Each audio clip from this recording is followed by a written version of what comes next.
Hi everyone, this is Diaz with A Game Business TV, and I'm sitting with Bob Dorf, one of my greatest heroes, who wrote the book Startup Owner's Manual, if I'm correct, with Steve Blank. And I've had that book for many years, and I was just telling him about how much wisdom I found in that book, and I do use that information in that book to help our clients. So I'm very honored to have you join us, Bob. It's great to be here. Thank you very much. Delightful to meet you. Thank you. Be a part of everything exciting going on here in Africa. Great. And for those who don't know you, please introduce yourself. Let us know who you are and what you do. Sure, I'm Bob Dorf. I'm a lifetime entrepreneur, could never hold a job, and basically, as my wife says, if you want to be king, you better go start a company because you're not going to be the boss in this house. And so 45 years of entrepreneurship, 7 startups, 2 home run successes, 2 mediocre successes, and 3 where I really learned how you build a company. 3 that failed miserably, all financed with my own money, the proceeds from earlier startups. And then I spent about 10 years, the 2000s, investing in other startups and coaching them and so forth, and the same mix of disasters and successes, including 7 IPOs along the way that were very lovely. And one of those IPOs was with a client of my 7th startup, Steve Blank, who is the godfather of the modern way to build startups. And about 10 years ago, he asked me to join him and write the Startup Owner's Manual, which really was more than a book. It was a process, a methodology for thinking through a startup from the idea to operating business, in forward motion. And I've had the honor and privilege for the last 8 years to travel the world working with entrepreneurs and universities, teaching the method, teaching the teachers how to teach the method. And it's just been a wonderful chapter of my crazy, entrepreneurial life. Fantastic. Thanks, Bob. I recently came across a few of your videos, and in those videos you refer to 20,000 hours. You also refer to DTT. Yes. Please expand on those 2 concepts. Oh, sure. Well, the 20,000 hours is actually a very important concept in this conversation, because one of the things I find everywhere in the world, including at Columbia Business School, is that many people enter entrepreneurship because they think it's going to be easy. Gee, if Mark Zuckerberg, a sort of goofy-looking kid who still looks 12 years old, can have an idea and be one of the world's richest men in 10 years, I want to do that. That's more fun than going to work at a bank. Yeah, for sure. But what everybody forgets is that when you agree to join a team to start a company, you are making a serious commitment of your energy, your sleep, your friends. The 20,000 hours is my simple computation of when you say, okay, let's go start that business.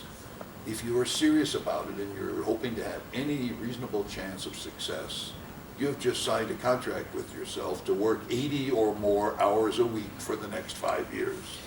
And so 80 times 52 times 5 years is roughly 20,000 hours. And people love to forget that. Yeah, true. And when I hear an entrepreneur tell me, well, they like the flexibility and the fact that they can go to the gym and have lunch with their friends. And they won't have a boss. I think you better get that job at a bank if they'll have you and tolerate your work ethic, because very few startups really succeed without the drive, passion, and incredible energy of the entrepreneur. So I spoke earlier about my 3 total failures, and that's where the DTT acronym came from. Right? A year of 80-hour weeks, pile of my own money, working like a dog, and in a year you kind of come to realize that the best thing you can do with this business you've created is squeeze it into a ball along with your money and your sweat and blood, put it into the toilet and flush it down.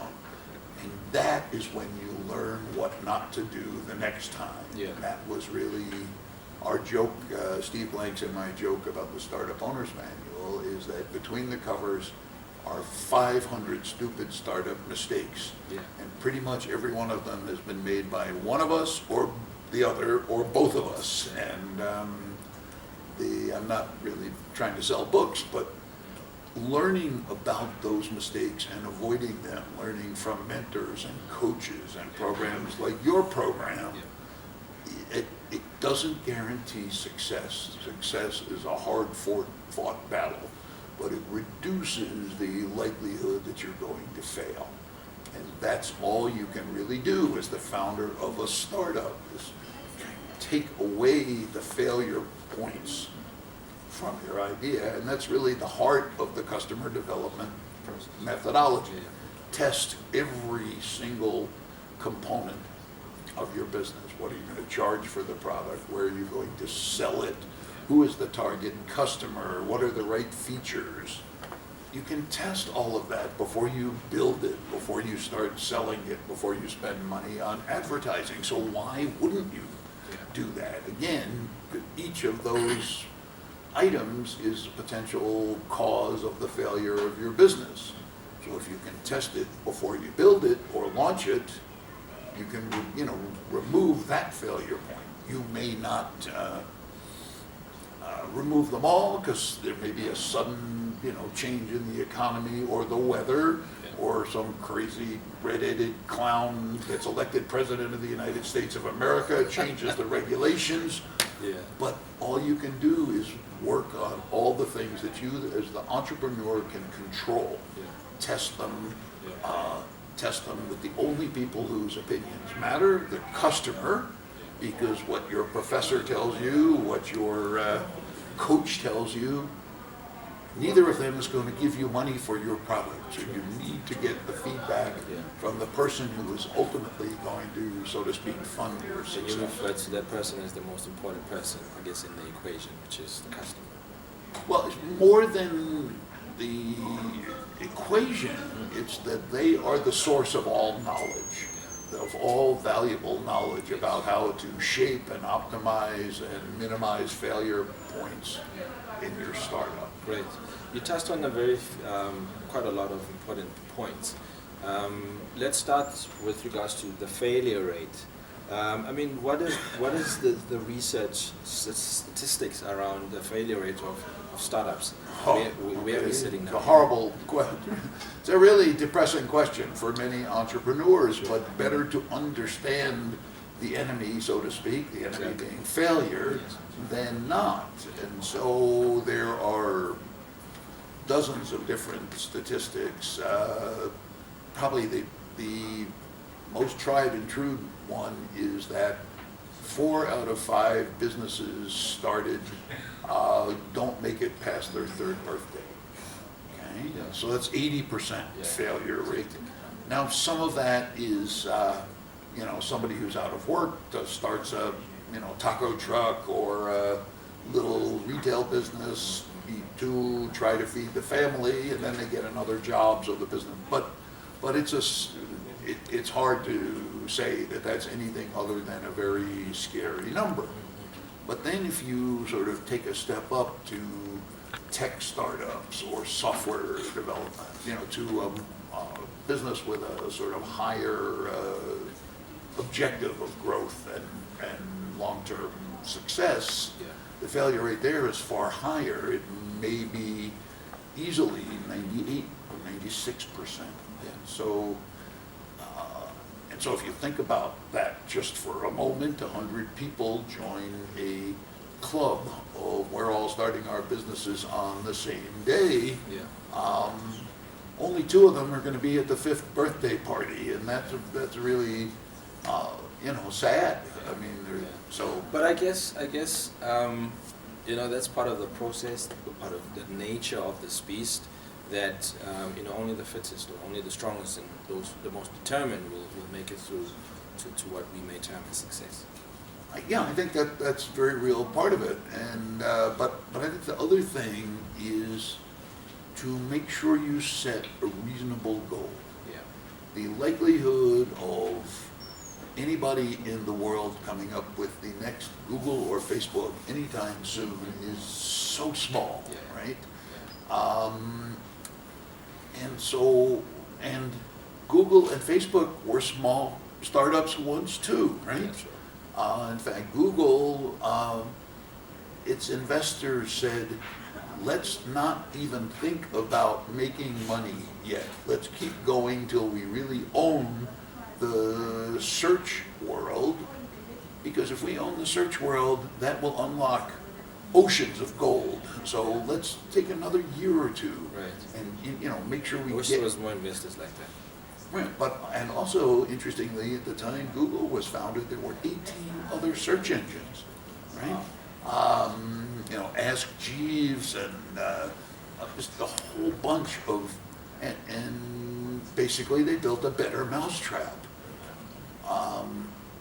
But I think, so let's not worry about becoming Google, let's worry about being a successful entrepreneur, right? So if you say to yourself, sort of as Michael Dell did in the, I guess, mid-1990s, students at University of Texas come to my dorm room, let's talk about the kind of computer you want, I'll build it for you. You'll buy it from me for less than you'll pay anywhere else, and it'll be as you specified, right? And we had a very nice small business for a couple of years, And so what is your first objective as a startup founder, I think is a very important consideration. And the way I sort of view it is objective number one is to get to break even cash operations so that you're not worried about where's my next meal coming from, or how am I going to pay the bill for the software developer, or the rent, or the electricity. So think about, how am I going to get this business to break even? Then how am I going to get it to a sort of steadily increasing run rate? And how long will it take me at that run rate to have a profitable business? And so think about it in stages rather than, I want to go to the moon. You can't go halfway to the moon. You either get there or you don't. But with a startup, you can sort of deal with it in stages. And for many people, having a 10 or 6 or 20 person business that challenges them every day, that doesn't have them working 80 or 100 hours a week forever, pays them a reasonable salary and builds an asset in the value of the business, that's a wonderful outcome for them, and they are as wonderful entrepreneurs as, Sergey Brin and Larry Page. It's make sure that you are not sort of frustrating yourself with unreasonable initial expectations. Great, thank you for that. I want to quickly touch on reading, and then we'll jump into the 3 pillars that you covered yesterday during your presentation. Let's talk about how entrepreneurs' attitude or lack thereof when it comes to reading and finding out, what to do, how to do it through books and through learning. What is your take on entrepreneurs' attitude towards educating themselves? I think it's generally pretty good, but it's probably very tactical. In other words, I need to redesign my website, so I Google, principles for redesigning websites, and I read 5 or 6 articles, and then I go have a meeting with my designer, and I'm off. In other words, it's not, shall we say, it's not inspirational or disruptive. I think more than 1 million entrepreneurs now have read either Eric Ries's book, The Lean Startup, which is a wonderful, wonderful book. I have a copy of those, beautiful. Which gives you the concept of how to think about starting a business and testing it for the failure point. Yeah. But also more than 1 million copies of Alex Osterwalder's business model design book have been sold. Now, you can find lots of information about business model design through a Google search, but if you sit back for a half a day and you read this delightful, inviting, cartoon-filled book, it can really sort of rattle your cage, change the way you think about business and business modeling and so forth. And I don't think enough entrepreneurs take the time to do that. And in fact, a funny story, we were talking earlier about the CRM business I co-founded in 1993. Why did I reach out to the guy and try to make it into a business? Because I saw a book review of his book in Adweek magazine. I still remember it. In the days when you had to ride your dinosaur to a bookstore to buy a book, I got on my dinosaur, I went to the bookstore, I bought it, and I went down to the hammock by the beach in my house. I read didn't leave the hammock all day. I read this 400-page, and I just was singing to me. And it really crystallized everything I sort of was thinking about in pieces in what is this new data-driven approach to customers that we know of today as CRM. And I think too few entrepreneurs take the time to do that, and I think it results in less creativity in the sort of initial idea for many startups, because the entrepreneur is sort of in a box, in a channel. I want to start a business, I need to do it June 1st because my severance pay is going to run out, or because my parents are going to kick me out of the house if I'm not working on June 1st, and as opposed to really trying to, and in fact it leads into your other question. If you're going to sign up for this 20,000 hour commitment, don't you want to work on something that at least you believe has the potential to be really wonderful, great? And I think too many people just want to start a business. So here's an idea, I'll try that. And that's such a terrible way to really enter the world of entrepreneurship. At some point, I hope we'll be able to get in touch with you later. I'd like to expand on the CRM, customer relationship management aspect of growing a small business, which is another key component of solutions that we provide to our clients. But back to your presentation, your masterclass yesterday. You did a presentation on 3 pillars. Can you please highlight on what those 3 pillars are? Sure. It basically, the 3 goals of any entrepreneur are to build a business that is repeatable, scalable, and profitable. Repeatable means if I make 10 sales calls this week and I get 2 orders, more or less the same thing happens next week, and hopefully it gets a little better and a little better, but it doesn't happen once. Okay? Scalable. It works in Joburg. Does it work in Pretoria? Does it work in Botswana? Right? Can I, grow this again and again, both by selling more to the customers I have? So pillar number 1 is that most of those good business ideas are the result of solving a problem, solving a nasty, painful, expensive, time-consuming, wasteful problem that happens again and again and again. For your clients or prospective clients, Because if you're not solving a problem like that, or filling a frequent, expensive need, recurring need, where every morning when I get up, I need toothpaste, otherwise I'll kill people with my breath. So, okay, there's a need. Obviously, it's been well served by Unilever, Procter & Gamble, and 1,000 other companies around the world. So if you can't find that need, you can't find a market. So whatever your product is, if people don't care about solving the problem that your product solves, there's no market for it. And so what we encourage entrepreneurs to do, before they talk about their product at all, to go out and have 20 or 30 conversations with customers. Don't mention the product, just talk about the problem. How serious is this problem to you? Is it one of the things that keeps you up at night, or scares you that your boss is going to come down the hall and sack you? And So that's pillar number one, is make sure you're solving a serious problem, an urgent need.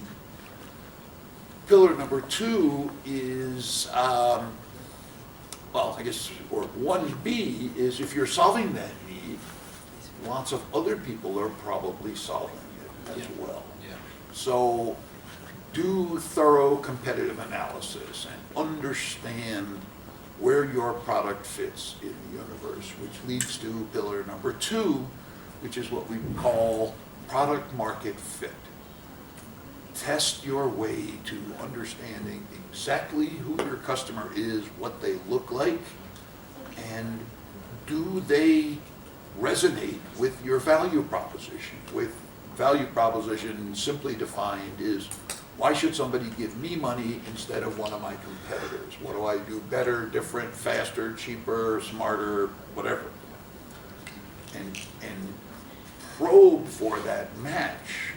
You're never going to have a 100% match, but if you can make money at a 20% match rate, then you should start to have some comfort about launching your business.